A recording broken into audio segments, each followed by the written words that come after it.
589, numéro 2016-589, qui porte sur les dispositions des articles 47 et 48 de la loi du 2 juillet 2004 relative à l'octroi de mer.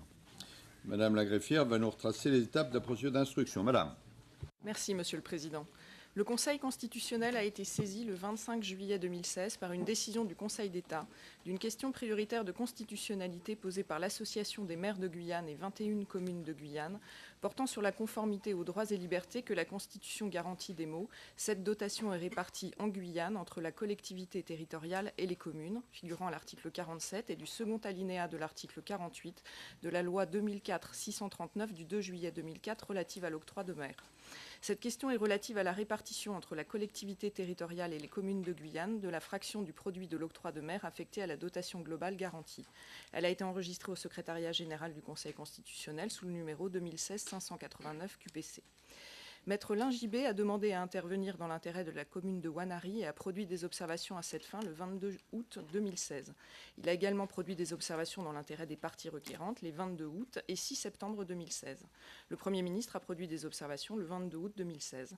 Seront entendus aujourd'hui l'avocat des parties requérantes et de la partie intervenante et le représentant du Premier ministre.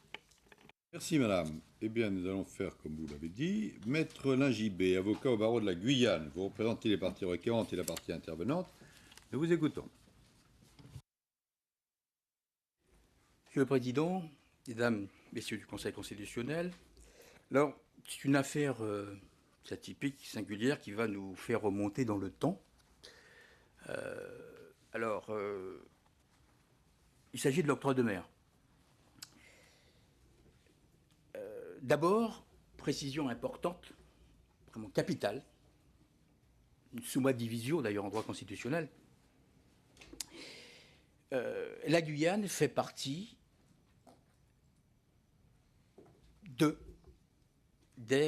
sont définis depuis 2003, la réforme constitutionnelle des départements et régions d'outre-mer.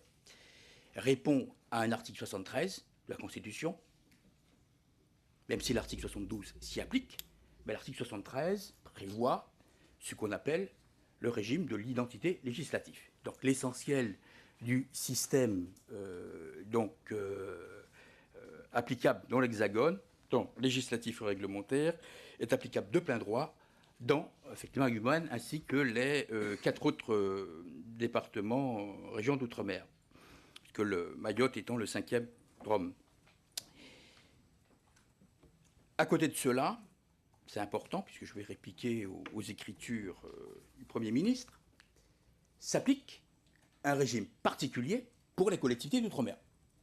Régime qui résulte d'une loi organique, négociée par la collectivité ainsi que le gouvernement, et spécialité législative, c'est-à-dire qu'il y a une dérogation par principe du régime applicable dans l'Hexagone, tant législatif que réglementaire.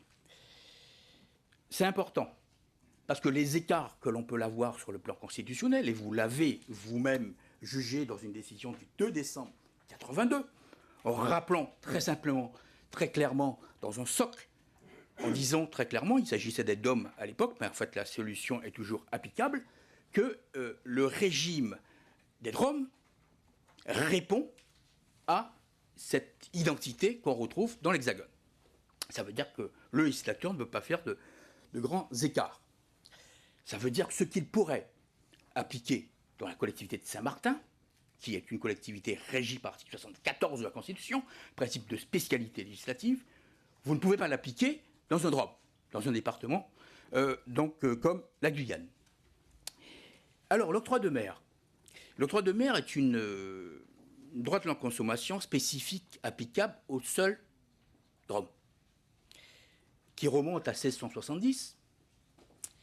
La loi du 19 mars 1946 de départementalisation des 4 anciennes vieilles, comme on les appelait, Guyane, Martinique, Guadeloupe et La Réunion, a maintenu ce dispositif. Alors, qu'est-ce qui s'est passé? Je vous rappelle qu'en 1973, c'est mes écritures, la collectivité départementale existe, sauf que, comme exécutif départemental, puisque le département n'est pas encore une collectivité territoriale de plein exercice, c'est le préfet. le préfet décide en 1973, par une décision qu'il prend localement, de prélever 35% des recettes d'octroi de mer qui sont fléchées, affectées aux communes, pour les affecter au département, au Conseil général, qui alors a, semble-t-il, quelques difficultés financières. La loi du 2 août 1984 transfère, puisque la répartition de l'octroi de mer était une compétence départementale, faite par un arrêté préfectoral à l'époque, il faut savoir. Ce qui a permis effectivement à l'exécutif, qui était le préfet, de décider de la réaffectation de ce prélèvement. 2 juillet 1984, modification substantielle de l'octroi de mer, pour 2 raisons. La première est d'une raison européenne, parce que figurez-vous que l'objectif de l'octroi de mer, c'était de protéger les productions locales, et n'était soumis à ce droit de consommation que les produits importés. Et la loi du 2 juillet 1984 va faire une modification, puisqu'elle va soumettre une partie de la production locale. Principe d'égalité qu'on retrouve. C'est pour ça que d'ailleurs l'Union européenne va autoriser le maintien de l'octroi de mer. Et le deuxième va affecter cette gestion, cette compétence au Conseil régionaux. La loi du 2 juillet 2004, qui va intervenir sur l'octroi de mer, va geler, parce que se posera le problème de cette affectation de 35%, et les débats parlementaires sont éclairants là-dessus. Je vais vous lire. À 27 millions d'euros. Le législateur va dire que nous allons réserver 27 millions d'euros, nous allons les figer pour le département. Dans les débats, très clairement, puisque c'est un amendement parlementaire qui est déposé à l'époque, le Conseil général, vous voulez dire, la logique, confronté à de graves difficultés financières liées à une gestion insuffisamment rigoureuse, a bénéficié d'une disposition aussi exceptionnelle que prétendument transitoire, prise par le gouvernement en 1974, pour replacer le département dans une situation financière normale. Celui-ci a préféré, plutôt que de prendre des mesures adaptées relevant de la solidarité nationale, faire appel aux impécunieuses communes de Guyane, en leur demandant de supporter un prélèvement de 35% du produit de l'octroi de mer, que leur est pourtant légalement attribué. Alors, il faut savoir que dans toutes les autres communes d'outre-mer, les DROM, Martinique, Guadeloupe, La Réunion, y perçoivent la totalité de l'octroi de mer. Ce qui s'est passé, c'est qu'à la suite de cet arrêté préfectoral, une loi de finances est intervenue avec un article qui a validé le dispositif fait à l'époque par le préfet. Naturellement, nous étions à une période où, effectivement, nous ne pouvions pas contester. Alors, il s'agit en fait aujourd'hui de discuter devant vous de la constitutionnalité des dispositions de l'article 47 et 48 en ce qu'ils répartissent différemment pour la Guyane, pour les communes de Guyane, cet octroi de mer. Alors, 4 principes sont, selon nous, méconnus. Principe de libre administration, principe d'interdiction de toute tutelle, principe constitutionnel d'égalité, principe d'autonomie et de compensation financière. Alors, le principe de libre administration territoriale, des collectivités territoriales, article 72, alinéa 3 de la Constitution, vous aviez, dès le 23 mai 1979, donc bien avant, effectivement, que ce soit sanctuarisé dans la Constitution, dit, à l'occasion d'ailleurs d'une décision qui concerne l'outre-mer, puisqu'il s'agissait des modes d'élection de l'Assemblée territoriale et du Conseil de gouvernement du territoire de Nouvelle-Calédonie, poser le principe de libre administration des collectivités territoriales. Plusieurs décisions sont venues effectivement confirmer ce principe. Selon le principe que vous avez posé, le législateur ne peut pas, sur le fondement des articles 72 et 34, prendre des dispositions qui ont pour effet de restreindre les ressources fiscales des collectivités territoriales au point d'entraver leur administration. 35%, vous allez comprendre que mathématiquement, quand l'exécutif préfectoral le fait, puisque jusqu'en 82, la collectivité territoriale, le département sera contrôlé par le préfet, on n'imagine pas un instant prélever 35%, je vais prendre un exemple, d'une collectivité hexagonale au profit d'une autre. Ce qui s'est passé. Parce que vous restreignez nécessairement la capacité d'intervention de ces collectivités. Le deuxième, pour répondre dans les Écritures, parce que le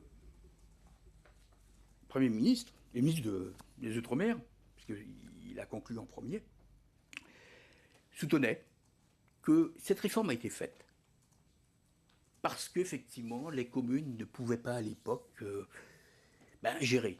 Alors il y a un problème, qui est mathématique, parce que vous savez qu'en 1974, si nous projetons à l'époque, les collectivités dont l'autonomie est la plus avancée, ce sont les communes.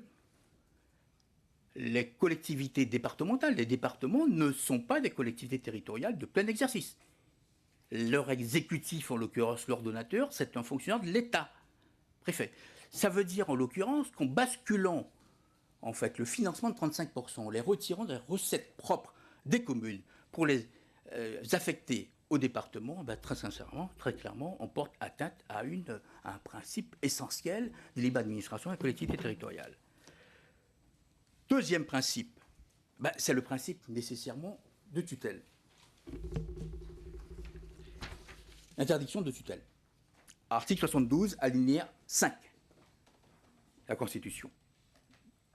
Vous aviez d'ailleurs, dans une décision du 17 janvier 2002, relative au projet de loi relative à la Corse, rappelé le principe d'interdiction de toute tutelle d'une collectivité sur une autre.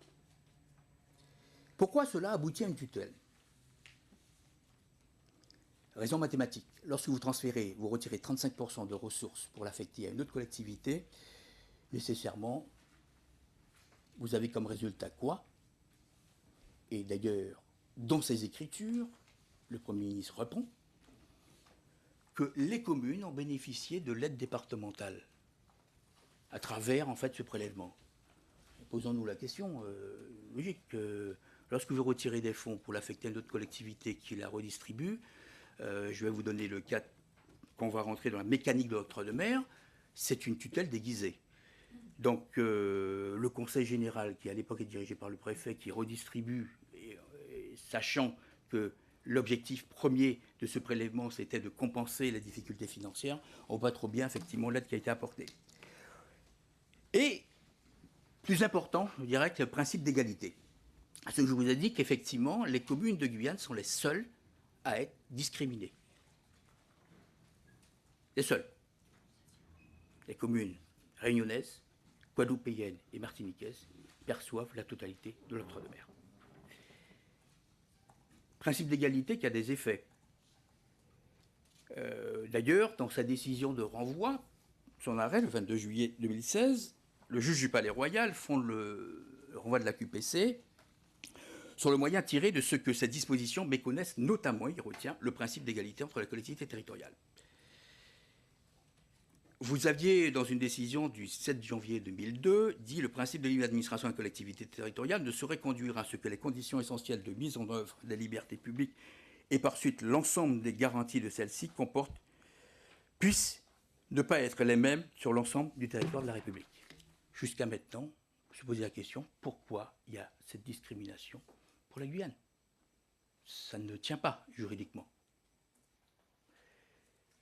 L'objectif de l'octroi de mer a été d'assurer aux communes des DOM les moyens supplémentaires compte tenu du faible produit de la fiscalité directe locale. Et c'est ça qui justifie l'octroi de mer. C'est ça, quand vous prenez les travaux de l'Union européenne, qui justifie le maintien de l'octroi de mer. Parce que vous avez des communes qui ont une fiscalité totalement faible, et pour la Guyane, va vous dire qu'il y a des fiscalités qui n'existent pas. Je prends l'exemple de la commune de Camopi, commune amérindienne qui est au fin fond du territoire, puisque la Guyane est pour vous situer géographiquement, c'est un territoire grand comme l'Autriche. Effectivement, vous n'avez pas de fiscalité. Et les choses n'ont pas changé. Vous avez d'ailleurs un rapport qui a été présenté à la demande de 3 ministères, d'ailleurs sur les pistes de réforme des finances des collectivités locales des DROM, et qui effectivement relate ces difficultés.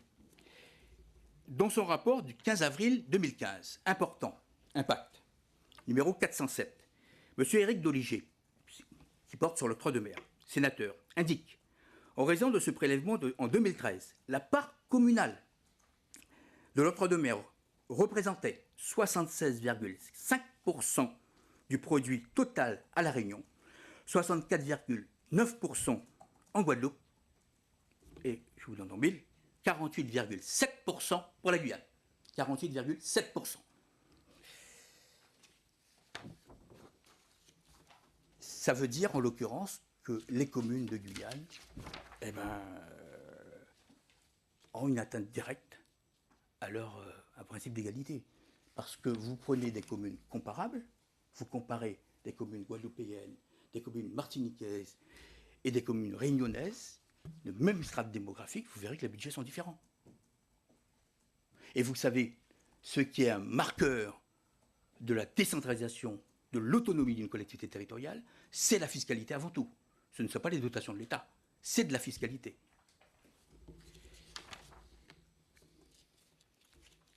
Alors, un point, l'octroi de mer, depuis la loi de 84. Voulez-vous achever Oui. votre conclusion Oui, je passerai directement sur l'inconstitutionnalité pour vous dire 2 points. C'est que elle résulte même des propres effectivement actes. Voilà. Pourquoi? Parce que Mayotte, en l'occurrence, qui a fait l'objet d'une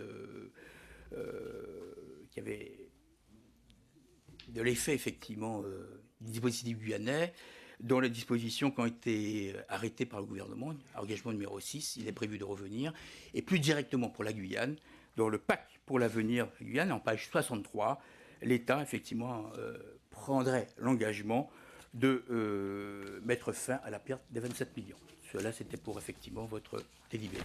Je m'en rapporte à l'essentiel de mes écritures. Merci beaucoup, maître.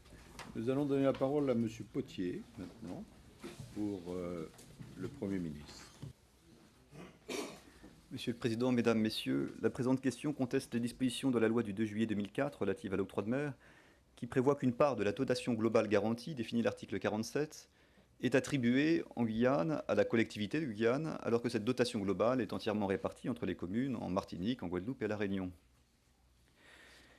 Il convient en premier lieu de souligner qu'indépendamment de la règle spécifique à la Guyane qui est ici contestée, la loi n'a pas prévu des règles uniformes qui garantiraient aux communes l'application de règles identiques pour la détermination de la part du produit d'octroi de mer qui leur revient. La loi met en place un dispositif qui garantit aux communes de chaque collectivité une source importante de recettes fiscales.